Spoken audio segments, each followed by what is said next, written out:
Estoy en comunicación con mi amigo el general Roger Ceballos. Roger, gracias por acceder a esta entrevista, muy amable como siempre. Buenas tardes, Juan, a tus órdenes. ¿Qué nos puedes decir del caso del terrorista Víctor Polay Campos, que dice que va a demandar al Estado por malos tratos, por tortura? Lamentablemente, pues eso es una práctica común en el Estado peruano. Más lamentable aún es de que nosotros no tengamos articulada una buena defensa y no tengamos articulada aún más una buena posición contra estos indeseables. Lamentablemente, el Estado peruano siempre ha sido víctima de las decisiones de la Corte y de la Comisión Internacional de Derechos Humanos. Estos organismos definitivamente no son buenos para el Perú, hacen mucho daño. Si bien es cierto que este caso está todavía en evaluación, lo más probable es que se deje de lado. Pero es preocupante siempre la actitud de todos los organismos de derechos humanos que no favorecen en nada a la ciudadanía peruana. No entiendo por qué hasta ahora no podemos salir. O sea, coincides con muchos militares que el Perú debería retirarse de la Comisión Interamericana de Derechos Humanos. Pero por supuesto, yo no encuentro razón para permanecer. En principio, todo Estado que se precie de justo, que se precie de adulto, y que se precie de Maduro no requiere la intervención de estados extranjeros, organismos extranjeros, para que puedan ejercer la defensa o la no defensa de derechos humanos. Yo creo que somos un país bastante respetuoso de ello y tenemos las organizaciones en la parte de justicia para recurrir y apelar cualquier decisión que pueda afectar nuestros derechos. ¿Qué No opinas de necesitamos la más. valentía de la presidenta Dina Boluarte que dijo que no va a ceder ante presiones del terrorista? Esperemos que lo haga, porque lamentablemente doña Dina hoy me dice sí, mañana me dice no. Entonces, cuando no tiene un comportamiento parejo, homogéneo y permanente, dudo de su palabra. Pero en este caso esperemos que sí, que haga cumplir y respetar lo que está manifestando. ¿Qué opinas del famoso plan Bukele que quieren implementar en el Perú? Bueno, previamente a eso te voy a manifestar algo. En el Perú tenemos tres deportes en los que a lo mejor somos campeones mundiales. ¿Cuáles son esos deportes? La oposición por oposición. En el Perú nos oponemos a todo, deporte nacional, y somos primeros a nivel mundial. Practicamos muy bien y somos muy buenos con el conformismo.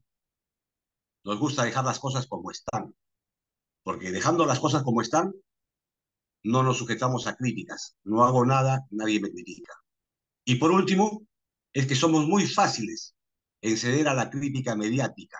Tenemos una propuesta, la lanzamos o por ahí aparece, nos hacen un pequeño ruido y automáticamente, cual pavo, amainamos nuestro plumaje O y como se dejamos, decía, la política del perro del hortelano. así es. Entonces, lógicamente, si continuamos con estos tres deportes, poco o nada se va a avanzar en la lucha política, en la lucha económica y en la lucha social. Y menos aún podremos avanzar en la lucha contra la inseguridad, que es el flagelo principal que está atacando a nuestro país en este momento. Ahora, entrando al tema, algunas personalidades hablaron de que se podía tomar el plan Bukele como modelo, no copia, sino como modelo para seguir implementarse en el Perú. ¿Qué dijo la oposición? ¿Qué dijeron los críticos? ¿Qué dijeron los opositores que se oponen por todo? En principio dijeron que no era necesario, no era conveniente. ¿Y por qué? Porque El Salvador es un país pequeño que tiene solamente 7 millones de habitantes, mientras que nosotros somos un país mediano y tenemos 33. Por otro lado, que la delincuencia en El Salvador estaba focalizada en las maras. Y por último, que existían serias denuncias de violaciones a los derechos humanos. Yo me pregunto, ¿es cierto? ¿Es cierto que El Salvador es un país pequeño y que de menor población? Sí, es cierto. ¿Y cuál es la relevancia de ello? ¿Cuál es la relevancia? Que las maras allá es el foco principal de la delincuencia, también es cierto. ¿Y cuál es la relevancia de ello? La extorsión. el sicariato, el asesinato y toda la red de actos criminales, ¿acaso no son iguales en el Perú y en el Ecuador, o en El Salvador, o en Estados Unidos? El crimen es uno solo, no hay variación. Por lo tanto, esos argumentos de población, densidad, espacio geográfico o de diferentes organizaciones criminales no tienen ningún valor. Dicho esto, dicho esto, yo me permito presentar una visión estratégica de cómo debería desarrollarse una lucha contra la inseguridad. Y sin más preámbulos voy a detallar. Primero, primero y fundamental, se requiere tomar la decisión política de combatir la delincuencia. Si no hay esta decisión política, no hay posibilidad de cambio de la situación insegura en que estamos viviendo. Segundo, necesitamos incrementar los recursos para equipar a la policía. No puede ser posible que la ciudadanía recurra a una comisaría porque se está cometiendo un delito en su casa y la policía le diga, no tengo para ir a su domicilio porque no tengo gasolina, no tengo recursos, mi patrullero está malogrado. O no es posible aún que uno llame a la policía o el policía de la esquina no tenga forma centralizada de comunicación y estén empleando sus teléfonos celulares en forma particular. Así no se puede combatir. Hay que dotar O que de no tengan recursos a la chalecos policía. antibalas, que es una realidad de varios países Ni de la botas, región. ni botas, ni munición para sus pistolas o revólveres. Tercero, hay que incrementar los efectivos en la calle, los efectivos policiales en la calle, incluyendo, ojo, incluyendo en ciertas oportunidades a las Fuerzas Armadas. Nosotros tenemos experiencia. Ya en la lucha contra el terrorismo, hacíamos lo que denominábamos en el Perú rastrillajes. ¿Cómo era un rastrillaje? La Fuerza Armada acordonaba un sector de la población, 2, 3, 4, 5 manzanas, y la policía con la fiscalía ingresaba hogar por hogar y inmediatamente procedía a identificar a todos los pobladores. Y luego de eso se procedía a detener a los delincuentes. Eso se puede replicar, eso se puede replicar siempre y cuando podamos incrementar los efectivos en la calle, incluyendo también a las Fuerzas Armadas. Cuarto, tenemos en el Perú, en la parte militar, en la parte de las fuerzas del orden, el servicio militar voluntario. La policía dicen, que no comparto, pero vamos a creerles, que no comparto, dicen que les falta efectivos. Muy bien, pues, si queremos incrementar efectivos, tomemos dos medidas. La primera, establezcamos el servicio policial voluntario, que puede tener una duración de 1 año de formación, 6 meses de formación y 2 o 3 años de servicio policial voluntario. Adicionalmente a eso, tenemos que acelerar la formación de cuadros de oficiales y suboficiales mediante la aceleración de las promociones. Eso también lo hemos hecho en las épocas del terrorismo, en las épocas que preveíamos que íbamos a tener un conflicto con Chile. La duración de la formación de un oficial en las fuerzas policiales o en las fuerzas armadas dura 4 a 5 años. Por necesidad lo acelerábamos y sacábamos oficiales en 3 años o 3 años y medio. La formación de subalternos duraba 2 años y medio. Lo hacíamos en 1 año. Y eso se puede hacer. Y con eso logramos cubrir la deficiencia de efectivos que está clamando la policía.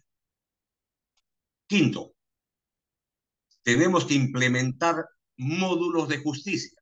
¿A qué se denomina módulos de justicia en el Perú? A lugares geográficos, instalaciones geográficas, donde opera la policía, la fiscalía y el Poder Judicial en forma conjunta. Entonces, ¿qué sucede? yo capturo un delincuente en flagrancia y automáticamente lo pongo a disposición de ese módulo. La policía hace el atestado, siguiendo las instrucciones de la fiscalía denuncia y el Poder Judicial condena. Y ese proceso se hace en forma inmediata. No como ahora. Captura a la policía, lo pasa a disposición de la fiscalía lo pasa a disposición del Poder Judicial, empieza el juicio y eso demora por lo menos 1, 2, 3 años. Y eso no puede ser. Tenemos que implementar los módulos de la justicia, pero que ya están dispuestos en la ley, pero que tenemos pues 1, 2 o 3 a nivel nacional y eso no puede ser. Eso hay que implementarlo. Por eso es importantísimo, fundamental y prioritario tomar la decisión política. De lo contrario, no se va a avanzar. Sigo. Sexto, tenemos que construir penales. Tenemos que construir penales porque la cantidad de gente que vamos a capturar mediante las acciones que estoy proponiendo va a sobrepasar la capacidad de los penales que tenemos actualmente. Me dirán, sí, pero la construcción de penales va a requerir de 1, 2 o 3 años. Correcto, La gran es cierto. pregunta, Roger, ¿esta propuesta se lo has presentado a la presidente Boluarte o a alguien del Poder Ejecutivo? Aún no, aún no, pero en su oportunidad lo voy a hacer y muy pronto. Entonces, continuando.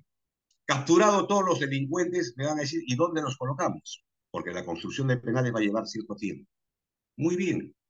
Implementemos transitoriamente, provisionalmente, ciertos estadios que tenemos o ciertos coliseos que tienen poco uso. O por último, instalaciones de la Fuerza Armada, Policía Nacional, y depositemos ahí, mientras se construyen los penales, a todos los delincuentes que hayamos capturado. Séptimo, tenemos que crear o potenciar una división de la Policía Nacional del Perú encargada de la custodia, traslado y expulsión de los extranjeros indeseables. No puede ser que capturemos y los pongamos en nuestras cárceles y permanezcan en nuestro país a costa de nuestros recursos, a costa de todos nuestros recursos y nuestros Roger, impuestos. recordemos que en algunos países, si un delincuente está en prisión, sale con un posgrado de delincuencia, lamentablemente. Acá sale con el doctorado, acá sale con el doctorado, definitivamente, porque de resociabilización no se consigue absolutamente nada. A los extranjeros indeseables que cometen delitos en el Perú deben ser expulsados. El extranjero y el delincuente que atenta contra los derechos humanos, ya sea de la vida, la propiedad u otro de los pobladores, automáticamente también pierde el derecho de ser poseedor y acreedor de derechos humanos. Eso tenemos que tenerlo claro. Yo no puedo darle trato humanitario a un delincuente que ha violado todos los derechos humanos de la ciudadanía. Por otro Muchísimas lado, gracias.